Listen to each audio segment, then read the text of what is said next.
para pencari fakta? Negara Jepang memang dikenal dengan teknologinya yang begitu maju dalam berbagai bidang, termasuk pertanian. Dan gak dipungkiri petani di Jepang lebih maju dibandingkan petani di negara kita Indonesia. Karena mereka didukung oleh teknologi canggih yang akan memudahkan pekerjaan mereka.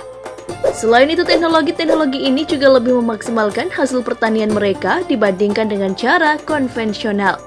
Seperti 5 teknologi canggih petani beras di Jepang yang akan kita bahas ini.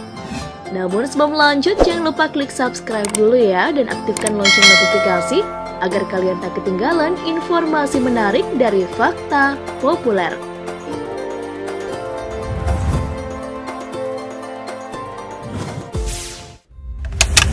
Pembibitan.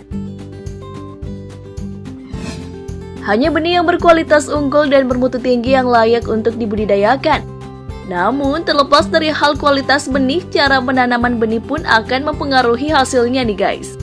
Kalau di Jepang sendiri nih guys, penanaman benih ini dilakukan secara otomatis dan hanya memerlukan sedikit bantuan tenaga manusia.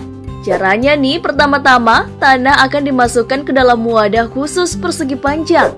Dan wadah-wadah tersebutlah yang akan bergerak sendiri dan akan ditanami benih secara otomatis. Selanjutnya, pada mesin terdapat sikat khusus yang berputar, yang mana sikat ini akan mencampur tanah dan benih secara efektif. Juga hal yang gak kalah canggihnya nih guys, pada penyiraman.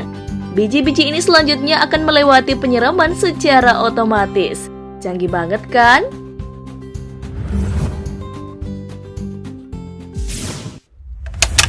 Penanaman. Kamu pasti udah akrab banget sama adegan petani-petani menanam padi seperti ini kan? Tapi proses ini ternyata nggak semudah apa yang kamu lihat loh. Proses penanaman akan dilakukan setelah benih sudah tumbuh dengan daun sempurna. Lalu cara menanam dilakukan dengan memasukkan bagian akar membentuk huruf L agar akar dapat tumbuh dengan sempurna. Itu cara manual ya. Tapi lain lagi nih di Jepang. Petani Jepang gak perlu capek-capek lagi turun ke sawah karena mereka sudah menggunakan teknologi canggih. Petani hanya perlu naik ke atas mesin dan gak perlu lagi turun berkotor-kotor ria di dalam sawah. Benih-benih yang sudah tumbuh hanya perlu diletakkan di atasnya. Lalu ketika mesin tersebut sudah dijalankan, benih-benih tersebut akan tertanam dengan sendirinya. Dengan begini jauh lebih menghemat waktu dan tenaga kan?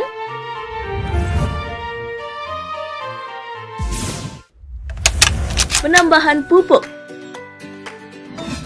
Pupuk merupakan material yang ditambahkan pada media tanam atau tanaman. Penambahan pupuk diperlukan untuk mencukupi kebutuhan hara yang diperlukan tanaman sehingga mampu berproduksi dengan baik. Kalau cara penambahan pupuk yang kamu biasa lihat, gimana nih guys? Tentunya masih menggunakan tenaga manusia ya. Nah, kalau di Jepang nih, proses pemupukannya dijamin bakalan membuatmu terpesona. Untuk mengontrol jalannya helikopter tersebut, petani menggunakan remote khusus. Kalau menambahkan pupuk dengan cara seperti itu, kayaknya bakalan menyenangkan banget ya. Udah kayak main helikopter-helikopteran dengan remote control nih ya. Selain itu, remote control ini juga digunakan untuk menyemprotkan pestisida. Dengan menggunakan metode penyemprotan dengan helikopter ini, terbukti meningkatkan efisiensi waktu dan tenaga. Untuk menyemprot lahan seluas 1 hektar saja hanya membutuhkan waktu 1 jam saja. Bandingin aja kalau pakai tenaga manusia, selain melelahkan, pastinya juga lebih menyita waktu ya.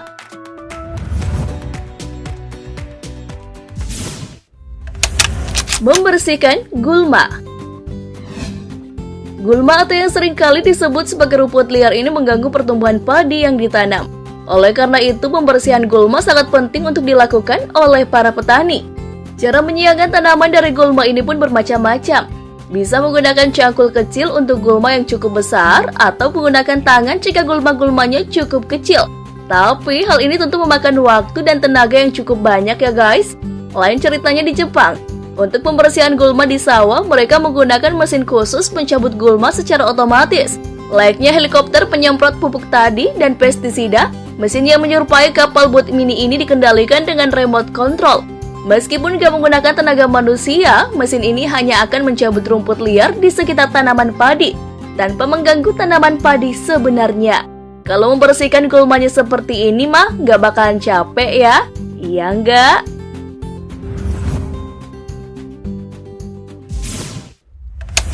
panen. Setelah penanaman bibit, penyemprotan pupuk, dan pembersihan gulma, kini saatnya kita panen nih guys.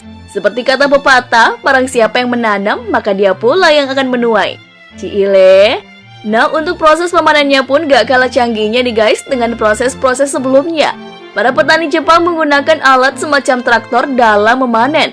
Mesin ini dilengkapi dengan mesin pemotong di depannya, dan secara otomatis padi yang telah terpotong akan masuk di dalamnya. Pula nih, hal yang gak kalah canggihnya nih, mesin ini gak hanya bisa memotong padi nih guys, tapi juga bisa memisahkan butir-butir padi dari batangnya. Wah, keren sekali ya.